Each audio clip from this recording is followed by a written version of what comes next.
I think I'm supposed to hit start recording at a certain time. So I think in the next minutes. Yeah, she said she's hopping off because we're going live. Okay. Close down my other tab so I don't get distracted by other shiny things. So do you guys do any preparation for the hurricane that you need to do? Oh yeah, we got, I'm in a dark house. All of our windows are covered with metal louvered shutters. Our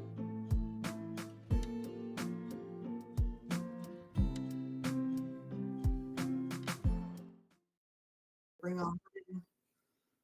Yep, we kind of batten down the hatches. We got water in our freezer getting frozen to keep the freezer cold when we lose power tomorrow.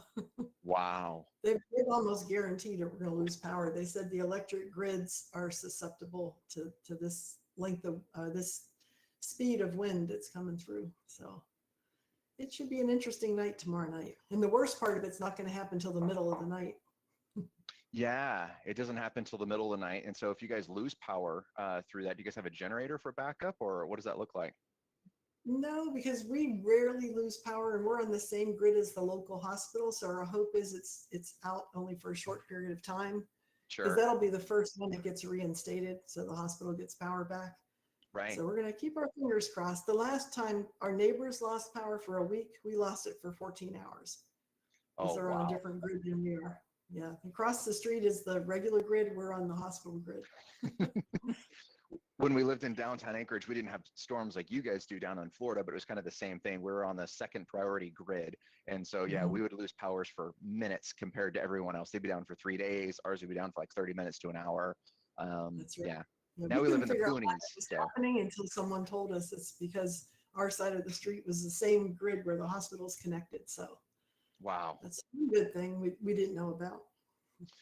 All right. Well, Tammy, I think we are going live now, which is fantastic. So I'm super excited to be doing another live podcast with you. And I know you're down in Florida as a hurricane is bearing down on you. So I appreciate you making the time to make this dedication. Work. Dedication. 100-mile-an-hour winds coming. We have to podcast about federal retirement benefits. Let's get to our priorities. Come hell or high water, and this is not a joke. No lie. Yeah, no. But we're ready. We're hunkered down, and we're not in the flood zone. We're not in the evacuation zone. So we're just gonna let that wind sail on by. There you go. I like it. I like it. Fair enough. Well, Godspeed. I hope it all turns out well for everybody down there, especially. That's a lot. Yeah, it's going to be a rough couple of days, especially for the people on the coast. I really feel fear for them because they're just beginning stages of recovery from Helene. Yeah. The coattails of Helene. Now we have Martin. What's his name coming today? I can't remember.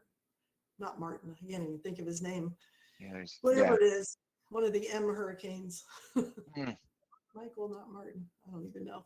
Anyway, my mind is on TSP right now. I was going to say, well, we can focus on that. Well, perfect. Well, as this is a live broadcast to all of our listeners out there, one of the things that we love to do is answer your questions. So Tammy and I can jam all the time on content. We have never run a short of that, but more important than our content is your questions. So make sure you're jumping in chat, throw your questions in, submit them publicly or privately, etc. So we can go ahead and address them. Tammy, is that okay? Oh, that's wonderful. We excel at questions. That's our forte. Where we come to life. I love it. Well, Tammy, what we want to talk about a little bit today is we're in October. We have a couple months left for this year. So a little bit, how do we maximize 2024? How do we maximize our federal retirement? There's a lot of changes potentially happening next year, right? We have a presidential election. We have tax laws expiring. So there's a lot of unknown things. But let's focus down on the knowns, the things that we know that we can help control and we can help kind of move forward. How does that sound?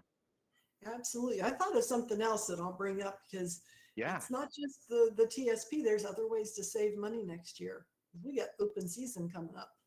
Ah, yes. I love that. And boy, Tammy and I, we preach on open season, and it's always a small number of people that want to take advantage of it, which I get it, right? It's a big change. I like my health insurance. It's probably Blue Cross Blue Shield, right? Because that's where most people have it, but you like it. You feel confident. It's scary making that change to another system, but Tammy, I got to say, I've helped a few people. You've helped a lot of people with this transition to a different system. Not only do they save money, they still have great health coverage. Is that fair? Absolutely. Yeah. I mean, put my family through a lot of guinea pig stuff over the years. Right. So I've probably tried 7 or 8 of the federal health plans. And I have to tell you, none of them are bad. Yeah. Some of them are better than others. Some of them cost more. Some of them cost less. But they all have catastrophic protection. They all pay for preventative care with no out-of-pocket expense. So, if you have 2 plans that are almost the same, why not take the one that's going to save you $100 a month or more? Sometimes it's even $400 a month, because I know some people that are in some really expensive plans that they don't need to be. And it's not a permanent decision, right? It's a 12-month decision. So if you enroll in the new plan and you don't like it, great news. Next open season, make a change. They're not kicking you out of the program. You're not in some special grandfathered program. You can just come back into the one that you were, or if there's a change of life event. Yeah. And I think the other thing people don't realize, especially if they've never changed their health plan, is that there is no pre-existing clause in the federal health benefit program. There never was. So you could be in the middle of treatment for stage 4 cancer and you can still switch plans during open season, and they have to take you. Yeah. So if you can find a plan that provides more coverage for whatever it is that you're needing, you can switch plans next year and starting in January have coverage for something that your old plan didn't cover. So yeah, I really do harp on open season because everybody complains because the price is going up, the average of 7%. Blue Cross is going up between 12 and 14%, which is the plan everybody loves. So this is a year to really take a close look at the other plans because, like I said, there's national plans that cover you worldwide, just like Blue Cross, and they can be a better deal for you. Another thing people don't understand is there's some restricted plans that are open to a lot of federal employees, such as the Foreign Service Benefit Plan. That's not just the State Department, that's DOD, that's Department of Transportation. There's a lot of agencies that can join that plan. It's an excellent plan, a lot less expensive. Nothing against Blue Cross. And if you sell Blue Cross insurance, I'm not saying nothing bad about it, but the high option or the standard option of Blue Cross, which is the high option, it's expensive because of who's in it. We have a lot of older retirees who don't have Medicare. They didn't sign up for it. They didn't think they needed it. So now they're in their 80s, 90s. There's thousands of them actually who are over age 100 in the federal retirement system, and they're driving up the price because when you get into your 80s, it's not uncommon to suffer 2 or 3 chronic illnesses. Yeah. It's not uncommon to have some really expensive health care, like having a stroke, taking a bad fall that you just don't recover from as easily when you're 90 years old. And that's really what's driving up the cost. It's not the quality of the plan as much as what it's costing them to run the plan. So get me off my soapbox. Yeah, well, boy, I was going to add to it. Then I got to throw out there the pitch for the high deductible plans as well. They are so underutilized in my humble opinion. And people, they hear that word high deductible and they start freaking out, right? Now, Tammy, you look at this from inside the federal system. I look at this from outside the federal system. I actually have a high deductible, which is dramatically higher than the federal high deductible plans, right? But we look at it and say those high deductibles, we get a little scared on the dollar amount. But as to your point, when you start making the switch, it opens up that HSA, the health savings account, which you can put money away pre-tax and use it tax-free in the future. It's not use or lose, which is fabulous. Your premium gets reduced. And when I talk to clients about all the time, just saying, hey, let's just take the savings in your premium, like that's it. Let's just put that in an HSA account. And if anything catastrophic happens, we got thousands of dollars saved by the end of year 1, right? If nothing happens, that's all your money. Yeah, and not only that, but in the federal plans, which is something else you probably don't get, you get a rebate of part of that premium that goes into your HSA. To the tune of, sometimes $150 a month if you're a married couple, $75 a month if you're single. So there's seed money going into that HSA account that you can spend. It'll grow tax-free. You can carry it over. So yeah, I don't know why people don't look at those, but I think it's like you said, it's the word high deductible that really it scares us. Yep. They have catastrophic protection just like every other federal health plan. So you'll only hit that limit and then you pay nothing. We had it for 11 years before we qualified for Medicare. Sure. And during those years, we did hit the catastrophic cap, and the plan we were in, we only spent $5,000 out of pocket because it was on my husband's side that we hit it. So we both didn't have to meet it. So we only had him to have to pay the Right. 5,000, and everything was 100%, including his drugs, all the medications. Yep. So, I mean, think about that. You get that potentially 150 a month, plus your premium is deducted by several $100 a month. Let's just say conservatively it's 200 reduced, right? Which I think is pretty conservative. That's Yep. $350 a month that you could be putting into an HSA times 12. We got $4,000 stuck away inside of an HSA in year one. Tammy, you do that for 10 years. That's $40,000 that you have saved. Plus, the HSA can grow. All the earnings, yeah. Right, on the earnings, and you had 1 year that was a catastrophic event. Okay, so I pulled $5,000 out. Well, I still got $35,000 plus earnings that are tax-free in this account that I get to use in the future. So, boy, For the rest of my life. this is supposed to be on FERS and TSP. We're just going to spend the entire time on health insurance, right? That's how No, I important thought it we is. were saving money, so I thought I'd go throw that in because it's another way that frees up money to put in your thrift. That's a segue into the thrift. Especially as inflation is super high, right? Groceries are stupid expensive. All of these costs are going up, right? There's a limit on how much your pay goes up. This is a really neat way you could make a switch and you don't lose benefits, right? Exactly. The And the other thing, I'm sorry, I was just going to say, I was watching TV for a little bit this morning, trying to watch the hurricane, but they were talking about in one of the shows that, how when you go to the grocery store now, the price of that box of cereal might be the same, but there's less cereal in it. And the price of that gallon of ice cream is no longer a gallon of ice cream. It's like 3/4 of a gallon. Well, the same thing happens with some of the health plans. The price may not go up as much. However, look at the deductible. It may have gone up. Look at how much you're going to pay out of pocket. That may have gone up. So remember, there's several things that are gauging what you're going to spend on healthcare. It's not just the premium, it's your out-of-pocket expenses. It's what features that plan has. What does it cover? If you're someone who needs hearing aids, some plans don't cover it at all. Some plans will give you $4,000 every 3 years. Yep. So there's specifics you got to look at. 100%. What are your needs, right? I like to say insurance is like Baskin Robbins. You got 31 different flavors, right? You got to find the flavor that's right for you, not just think that every vanilla is going to be the same. Yeah. Right. But it's really hard when I go into Baskin and Robbins because I get to taste like 5 or 6 of them. I can't make up my mind. So what you got to do is narrow down your choices. Say, hey, I don't want the fat-free one today. I don't want the sorbet. I just want the chocolate or vanilla. And so that's what you really got to do to make it easier to choose which health plan you got to be in. You got to narrow it down to your top 3 and then start doing comparison. Before we switch gears, we did have a couple questions came in, our comments. One from TC. It says, is it worth to switch to a high deductible close to retirement, or is it too late at that point? Well, my husband switched to a high deductible plan and retired the next year because he retired at a relatively young age.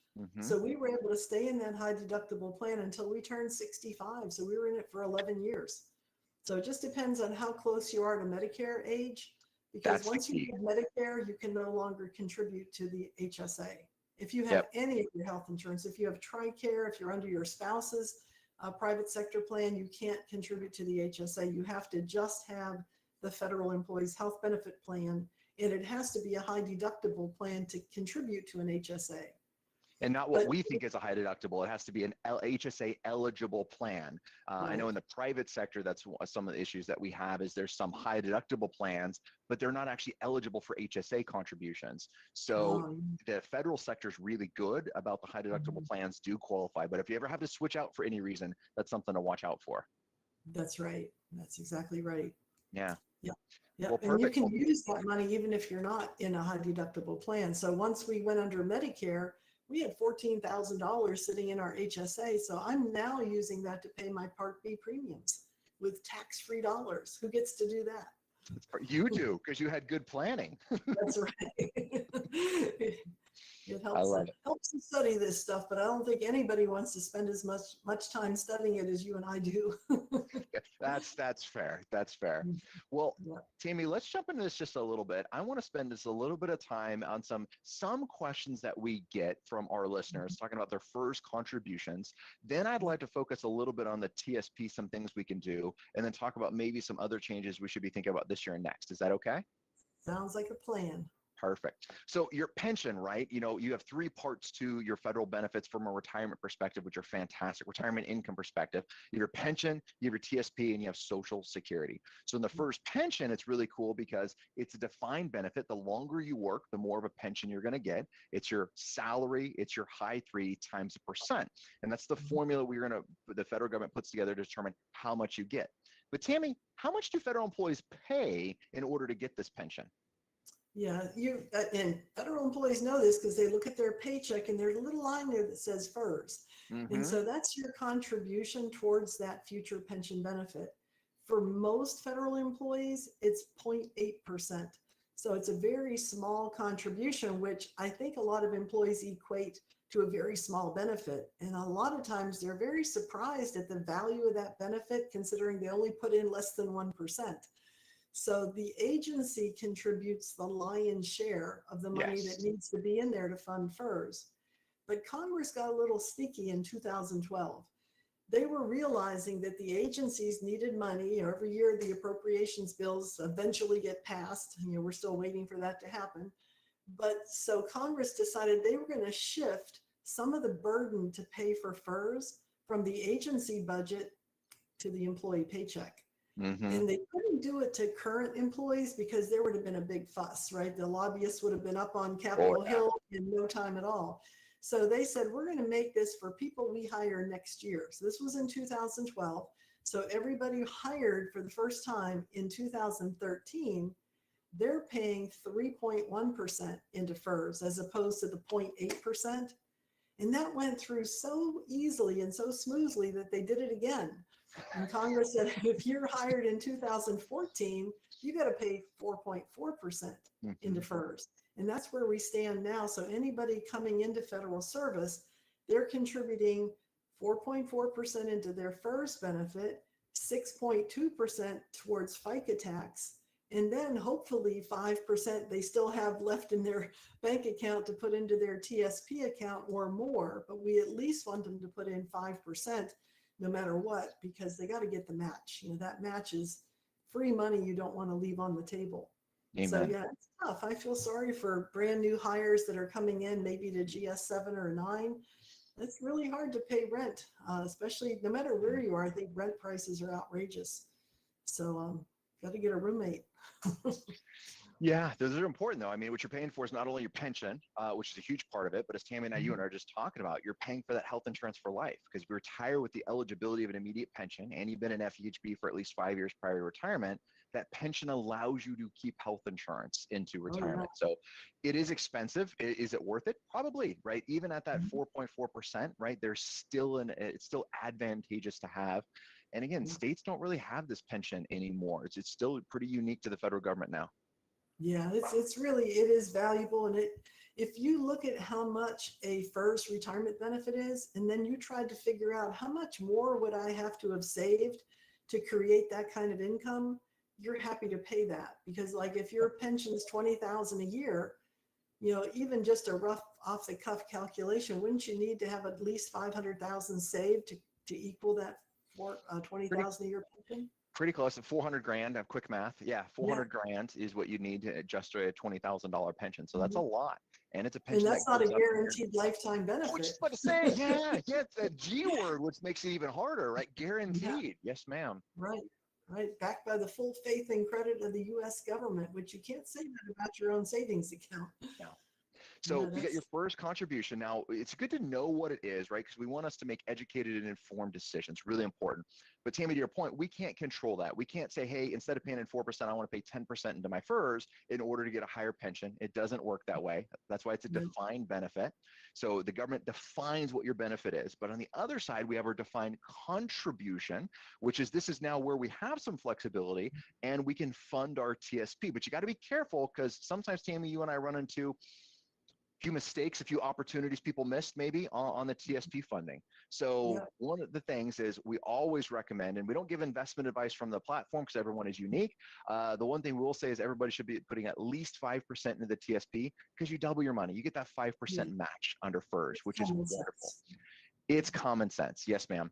But Tammy and I, right before this, you and I were chatting about sometimes mistakes that we see, which is people get so excited about the TSP, they try to what we call front end load it. They're like, Oh hey, yeah. I want to dump as much money as I can into the TSP in the first 6 months out of the year. Now, why would we want to do this? Well, mentally it says, hey, the sooner I get my money to work in the TSP, the more it has time to grow. So, okay, I can get behind that in concept, Mhm. but we're missing a pretty important piece here, aren't we? Oh yeah. Yeah, I had a woman that's been doing this for years because she liked the idea that towards the end of the year, she had all this extra money in her paycheck. She was Yeah. so proud of the fact that she front loaded her thrift until I told her that she's missing out on those last 4 months of the year matching. Because unlike other plans, the TSP is matched biweekly. So you Mhm. put in 1%, the government puts in 1%. You put in two, they put in two. You put in three, they put in three. You put in four, they'll put in 3.5. And then if you put in five, they'll put in 4%. And of course, everybody gets the 1% automatic. So by the time you put in 5%, you're getting 5% from your payroll office going into that TSP account as well. So like you pointed out, Micah, that's 100% return on your investment that you Mhm. got to do it every 2 weeks. You can't say Yeah. I'm going to put, 20,500 in January to June. You got to do it consistently throughout the year. Now, from a retirement perspective, from the lens I look at it, Tammy, and I know you do as well, I Mhm. actually like level funding because it gets us on level paychecks. Yeah. And when we have consistent income, we have consistent spending. It makes retirement planning a lot smoother. So I really don't Mhm. consider this a downside, but where I run into it too, especially people up here in Alaska, maybe they came from the oil sector, then they went to work in federal service. And in the oil sector, private sector, the match can work differently, where it doesn't matter when you put the money in, as long as you put in enough, you get the full Mhm. annual match. So They don't sometimes you care. get people with that, yeah, they don't care when it comes in, which that's just not the case with federal employees. It does matter when it comes in. Right. It's a biweekly match, and it's hard to realize that until you actually sit down and explain it to somebody, because I've seen this happen a lot. And I think it's a fairly common thing for some people to not understand that. So that's really important. Yeah. It'll make Now, you some money right off the bat. another thing to really think in mind, right, is one of the questions that we always get, which I think it's a good question to talk about because people get sensitive about this. And it's like, hey, Micah, when I retire, I want to be debt free. I want to have my mortgage paid off. I'm going to free up $2,000 a month if I pay my mortgage off. This is going to be great. And so they Mhm. come into the concept of saying, hey, I got a $400,000 mortgage and I have 400,000 in my TSP. Bada boom, bada bing. I'm going to pull out my money from the TSP. I'm going to pay off my house and I'm going to free up that $2,000, $2,500 a month mortgage payment, whatever it is. And it doesn't kind of work out that way, does it, Tammy? No, and I've seen even worse than that. I had somebody wanting to take out $500,000 from their thrift. They were going to cover all their kids' student loans, pay those off, pay off their Ooh, mortgage, be totally everybody's debt free in the whole family. right. But now they got to, this is all pre-tax money. So next April, they got to pay the piper. And the reason why we're saving pre-tax money is to lower our taxable income, or we think we're going to have lower income in retirement. So we'll pay a lower tax rate.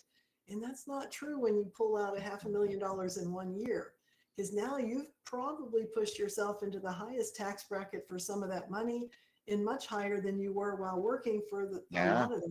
So yeah, you're kind of defeating the purpose of putting away money pre-tax. Yeah, if you're single, you're definitely in the highest tax bracket. If you're married, finally joint, you're in the second highest tax bracket. You're just probably right below that potentially in your income. So Tammy, you just went from paying 22% taxes to 32% taxes. That's like 50% more, by the way, folks, right? I mean, that's a big increase in the dollar amount we're going to give to Aunt Iris. So we really got to be thinking about the tax planning as we're saving. So as you're making your contributions this year, still not too late to change it. I was meeting with a new client today, and they're not max funding their TSP. And they just got on autopilot, Tammy. They've put it for a dollar amount. They just set up with that dollar amount. Life happens, all this other stuff. They had a bunch of kids, all these other things happen, which are beautiful, but then just never increased the TSP contribution. So, well, great news, right? It's only October. We still got a couple pay periods left. And so we're going to start catching up for this year. But then next year in January, we already got it marked on the calendar. We need to go back to that level payments. So we're Mhm. getting all of that 26 pay periods funding in the TSP. Yeah, and sometimes that can be overwhelming. Like when somebody's putting in $500 biweekly, and now all of a sudden you're telling them, let's put in 1,100 biweekly. Right. So that can be overwhelming. So even if you can't do that, go up a little bit. Go up $100, and then keep increasing that every 6 months or every 4 months till you get there. Because I think sometimes we just throw our hands up and say, "Oh, I can't do that because Yeah. then I can't put food on the table, or we got to eat hot Yeah. dogs the rest of the year." So maybe you have to make it more manageable. Sometimes it takes that. So I love studying money psychology, right? Because money is super emotional. And as you work with people, we find it out. If you ever had to deal with inheritance and family, money's emotional. Talk about budget with your spouse, money's emotional. So I love studying the psychology aspect of it, Tammy. And so I picked up a tip a long time ago from a money psychologist. And his comment was, we can handle a 10% change in our spending every 90 days. Huh? So what that means to me is just saying, okay, real quick, if you're putting in $500 into your TSP a month, great, go to 1,100, I'm sorry, a pay period. If you go to 1,100, that's huge. What if Mm-hmm. you just increased it 10%? What, just an extra $50, right? Mm-hmm. From 500 to 550. And Yeah. then wait another 90 days. Let's see how that settles out. Then I love what you said. Let's just increase it again. Little baby steps to get the right place. Mm-hmm. Yeah, but you got to keep striving to get higher. And the same thing happens with the way some employees are invested. They started off, 30 years ago, putting whatever it was, 60% in the C fund, 40% in the G fund. And that's just what they did the whole way through, which may not be bad, but they've never gone back to rebalance the account through highs and lows. It could be a good thing. But then you have those folks that are 100% G fund the whole way, never understanding volatility or understanding how to manage an investment. And they're thinking, oh, a 100% G fund, I should be able to retire quite nicely. And they realize when they pull that money out of the thrift and add it to their FERS benefit and maybe their Social Security, it's still not enough to retire at 57. They may have to end up working till 62 to make up for the fact they didn't have the investment returns they might have had they been more balanced, better investment option. Yep. Well, another thing to think about on this note too is something we're helping our clients out right now, and I love to do in the fall. Tammy, you and I talked about this a bunch, is Roth conversions. We will do millions of dollars, millions and millions, probably tens of millions of dollars of Roth conversions this year alone with our clients. And no, we're not trying to balance the national debt, right? That's not our goal. Our goal is to lower our clients' taxes over the next 10 years. And so in 2 years, well, less than that now, our current tax laws expire in 2026. Who knows what the new administration is going to do, right? Which way taxes are going to go. But we got to be thinking about that. So again, we're still in October. You can still increase your funding to your TSP. You can put Roth money inside a TSP if that's most appropriate. You could look at Roth conversions, which is taking pre-tax money. Now, you can't do this inside of the TSP, unfortunately. This has to be an IRA account, potentially a 401k account, and you can convert that money from pre-tax into a Roth. Pro and a con, when we do this, we got to pay taxes on the money. That's the downside. If you're under 59 and a half, that means you probably can't have the taxes withheld. Otherwise, you're going to get your hand slapped with a penalty. So that means we got to have money to pay the taxes. But again, the way I'm looking at it, if my taxes are here today, and in 2 years, my taxes go up 20%, which they more than likely will under the current law, would I rather pay taxes here today or here tomorrow? Well, if it's here today, should we be doing more of those Roth conversions? And again, well, that's not a direct tax. That's not saving more money towards retirement per se. If I get less taxes, that's having more money in retirement, which is ultimately what we're solving for. Yeah, that's a good suggestion. It's something we've been doing for a few years now too. I wish we would have started it earlier. Yeah. So don't do what we did. Start it now when you have the chance to do it. And like you said, if you can get the tax money somewhere else, then you can put that whole amount into the IRA, which is even better. So 100%. Yeah. Gotta be strategic. Boy, Tammy, I don't think we got through half the content again, but I think we covered a lot of things, which is absolutely phenomenal. And we went through 30 minutes. So we want to be respectful of everyone's time. We did have another comment come in from My Dog Smells. That's a great username. And they do have, they said they would have done a high deductible plan years ago, but they're super happy with Blue Cross Blue Shield Focus. And I got to say, a lot of people really like Blue Cross Blue Shield, and we're not dogging on them. Even though your dog smells, we're not dogging on Blue Cross, right? It's a good I was just plan. going to take a look because I think Focus, well, I know that's the least expensive of the Blue Cross plans. And I happen to have the 2025 rate sheet in front of me. Woo. So let's see, Blue Cross on the first page. Okay, Blue Cross Basic Focus. Here we go. Blue Cross Focus for self only, it's $128 a month next year. For self and family, it's $303. That's pretty cheap for a family plan. That's really cheap for a family plan. And Nice. for two people, $275. So yeah, you can't beat the price. What you're going to find with some of the lower cost plans, like the value plans, the focus plans, some of the lower option plans, you'll have more out-of-pocket expenses. But if you're still in good health, you don't have any chronic illnesses you're treating, any big surgeries coming up, stay in it for a few years, until something goes wrong, then you can switch plans. But yes, take advantage of it while you can. It's still Blue Cross. You still going to go see those preferred providers, which are everywhere in the world, Yeah, basically, pretty much. maybe even overseas. So yeah, definitely something to look at. Perfect. Tammy, we had one more question come in. Are you good for a couple minutes? I know we're going to go over just a little bit. I'm good. Perfect. Yeah. Heck. TC writes in, they want to know if we can go over how a backdoor Roth IRA works. I love this concept. So this is the aspect that if you make, quote, too much money, by the way, it's like that song, right? I've never seen too much money. Theoretically, it might be there, but make too much money. The IRS says you cannot put money directly into a Roth IRA. You're prohibited. So back in 2010 is when this law changed. It allowed backdoor Roth IRAs. And the concept with it is, let's just say I'm going to make a $7,000 contribution. Well, I can't put that in my Roth IRA, but I can put that in my traditional IRA. But because my income is too high, it's called a non-deductible contribution. It gets reported on Form 8606 on your taxes. It's a $7,000 non-deductible contribution. Well, if the only thing I have is that IRA with $7,000 in it, because I just put that money in, 30 seconds later, I convert it to a Roth IRA, and now I got $7,000 going in a Roth IRA. So that's why it's called a backdoor Roth IRA contribution. You put it as a non-deductible IRA, it's then converted.